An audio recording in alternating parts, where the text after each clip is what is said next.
Good morning. Kind of dark. That's all right. Amazon. You're not here to see me. Amazon flash briefing. Jamie, getting your flash briefing. In NPR News. Live from NPR News in Washington, I'm Corva Coleman. Negotiators for congressional Republicans and President Biden are resuming talks today over the debt ceiling. Republicans say they won't vote to increase the debt ceiling unless Biden agrees to massive government spending cuts. If Congress fails to do that, the federal government will enter a catastrophic moment and it won't be able to pay all its bills. House Speaker Kevin McCarthy says Republicans are reasonable and he thinks talks will work. I still feel they're productive, the talks.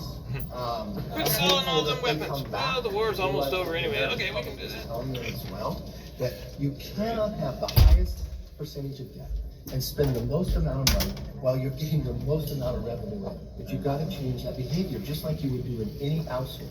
And I'm hopeful if they come back today that they realize that. Democrats warn if the federal government cannot pay its bills, many Americans won't get the money they need.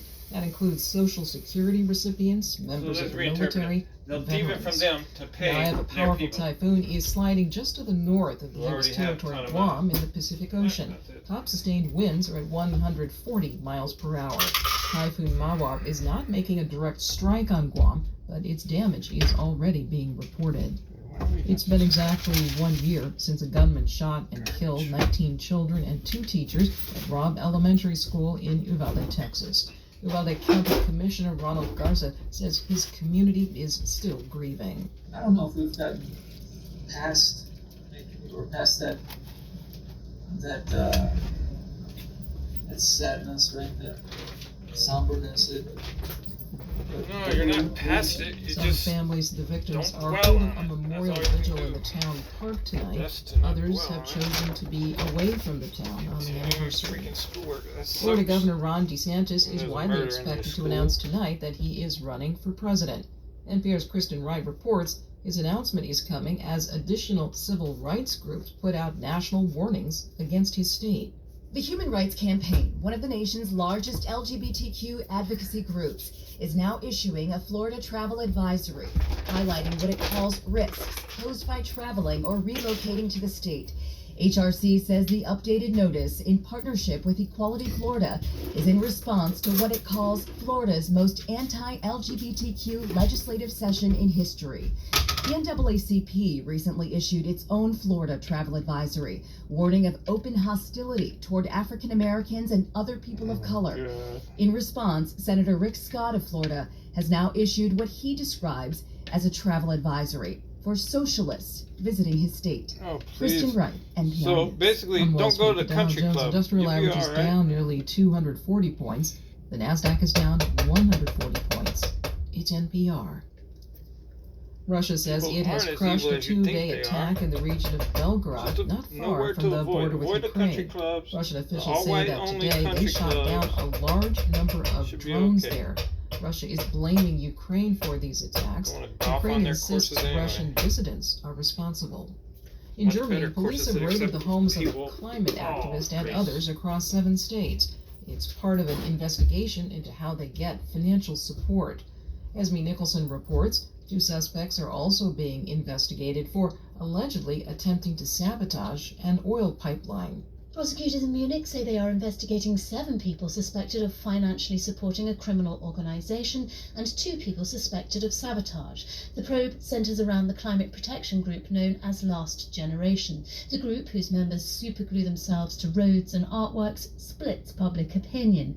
Over the past month, Last Generation has brought traffic in the German capital to a standstill on an almost daily basis to pressure the government to make drastic changes to its climate policies. Earlier this week, Chancellor Olaf Scholz called the group's tactics idiotic.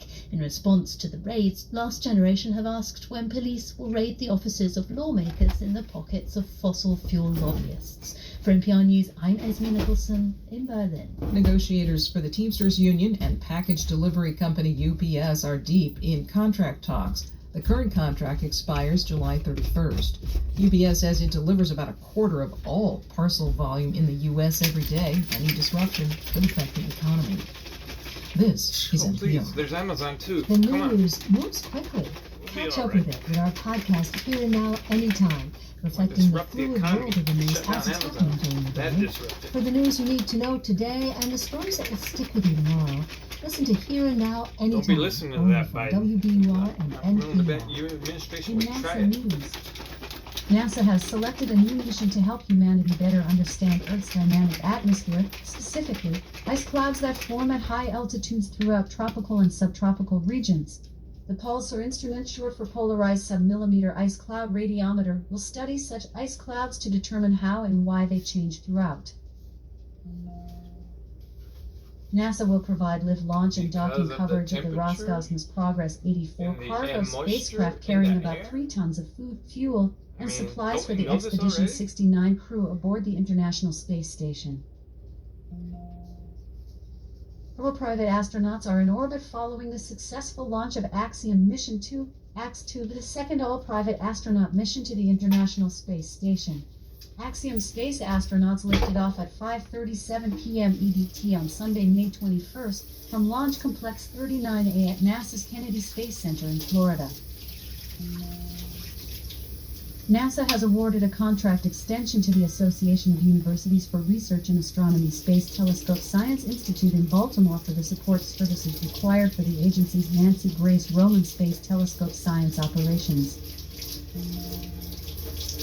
NASA has announced 8 winning teams and awarded $750,000 in prizes in the second phase of the agency's Deep Space Food Challenge. The winning teams will move on to compete in the third and final phase of the challenge. In weather.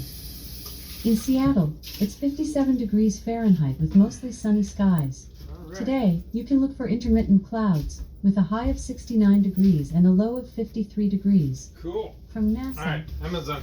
NASA. Off. Got a lot to do today. Amazon.